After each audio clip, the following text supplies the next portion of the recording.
نشریه SSSR خبر داد که مقامات در پی نوروزگی نزدیکان بانکدار معروف شورت اسمت‌اللهیف سنگ محتشم و پردبدبه سر قبر قاتل او رستم مشروف را ویران کردند. رستم مشروف یکی از اشتراکچیان اساسی عملیات ربودن و شکنجه و قتل معاون اول رئیس اوریانگ بانگ بود. او روز 3 ایون سال 2023 در راه فرار از تاجیکستان در فرودگاه کشنیوف دو افسر مالدوان را کشته، هنگام بازداشت خودش بیش از 10 تیر خورد و بعد چند روز در بیمارستان جان داد. سفارت تاجیکستان در اوکراین که امور مولدووا را نیز در دست دارد، همان شب و روز خبر داده بود که مقامات مولدووا جسد رستم مشروف را به یکی از خویشاوندانش که برای بردن جسدش به کشنیوف اومده بود سپردند. در میانه های ماه ایول خبر رسید که رستم مشروف را در آرامگاه سر اوستای شهر دوشنبه به خاک سپردند. اتفاقا جنازه شورت اسمت‌اللهیف را نیز بعد پیدا کردن و انجام تشخیص‌های طبی و دادگاهی و تشخیص DNK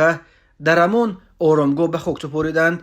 بنا به اطلاع SSSR، مادر رستم مشروف بعد دفن پسرش در سر قبر او یک سنگ محتشم یادگاری گذاشته است. SSSR می نویسد واقعا هم جسد این تروریست آدم ربا و آدم کش را پس از آنی که در کشنیوف کشته شد مادرش با پول کلان آورده و در مزار سر اوستای پایتخت گورانیده، سر گورش مرقد بزرگ بنیاد نمود. این شاید نخستین بار است که جسد تروریست را می آرویند و چون قهرمان مرقدش می گذارند. در دیگر دولت‌ها این عمل ناممکن است و تنها بعد دخالت نزدیکان و پیوندان شورت اسمت‌اللهیف مقامات این مرقد را ویران کردند. ولی مطمئن باشد که باز این مرقد و این مقبره قومت می افرازد، زیرا در ما همه چی را پول حل می کند. نشریه همزمان درباره بازداشت و بازجویی در عموم نزدیک 50 نفر در رابطه به قتل شورت اسمت‌اللهیف و حالا افشا شدن فرمایشگر و اشتراکچیان این جنایت از سوی رهبر این گروه جنایی دلشاد سیدمرادوف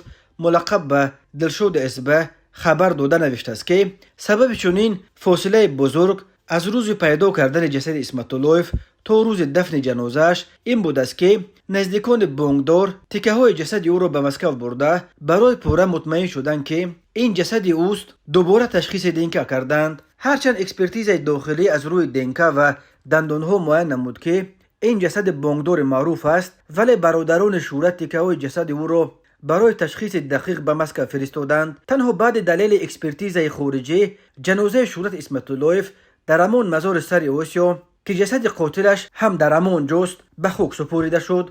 در رابطه با دزدی و مرگ شورت اسمت‌اللهیف تا به امروز 50 نفر بازداشت و مورد بازپرسی قرار داشته. دلشاد اسبه فرمایشگر و اشتراکچی این جنایت گوش ناشنید را در تاجیکستان حالا افشا می سازد. نوشته است SSSR در ربودن و عذاب و شکنجه و قتل شورت اسمت‌اللهیف 5 نفر آنها دلشاد سیدمرادوف، اکبر احمدوف، رستم مشروف، شاروخ خوجایف و بختاور سفروف اشتراک فعال داشتند. همین 5 نفر شام 23 میلیون سال 2023 اسمت‌اللهیف را از نزد خانه‌اش در محله 8 مارت به ماشین بار کرده به یک منزل از قبل اجاره گرفته شده در دهه شاداب جماعت چهارباغ نویه ورزو بردند.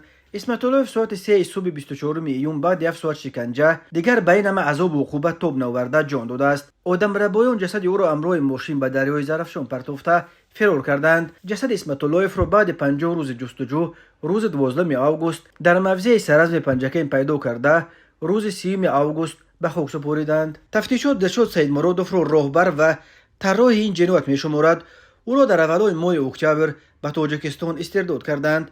در چنین ویدیوی بازپرسیش که نسخه‌اش به دست پایگاه خبری بامداد نیز رسید، دلشاد کراسافچک بیان داد که از بین بردن اسمت‌اللهیف را به آنها شریک این بانکدار در تجارت خانه‌سازی قمر عزیزوف امک بچه آوازخانه‌های گروه آوازدار انیس فرمایش داده است. او همچنین بیان داد که گویا قمر عزیزوف از آنها از بین بردن وزیر صنعت تاجیکستان شیرعلی کبیر را هم خواسته بود و گویا گفت است که شیرعلی از شورت هم پول زیادتر دارد. قمر عزیزوف از روز ربودن شورت اسمت‌اللهیف در حبس قرار دارد و برای شرح این ادعا دسترس نیست. نزدیکانش تا کنون درباره سرنوشت او اظهار نظر نکردند. شیرعلی کبیر نیز تا کنون ادعای دلشاد کراسافچک را شرح نداده است.